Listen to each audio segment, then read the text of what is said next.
In the ashes of war, when the world thought South Korea would never rise again, a miracle was born. A nation once struggling for survival transformed itself into one of the most disciplined, hardworking, and successful countries on earth. In the 1950s, South Korea was one of the poorest nations in the world.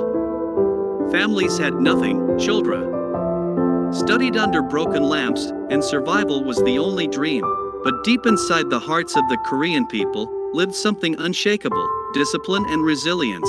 Discipline was not just a word, it was their way of life.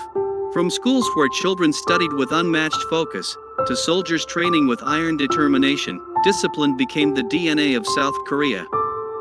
Every step, every sacrifice, built the foundation of a nation that refused to give up, and then, the miracle happened. Factories turned into global companies, villages turned into megacities, and a nation once known for struggle became the home of Samsung, Hyundai, LG, K-pop, and the world's fastest internet. South Korea showed the world that with discipline, education, and unity, even the impossible becomes possible. Look into the eyes of a Korean student burning midnight oil.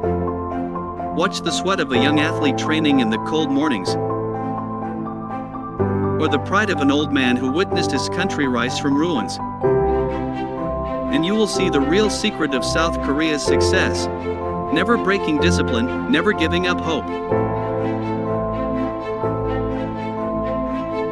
The story of South Korea is not just theirs, it belongs to all of us.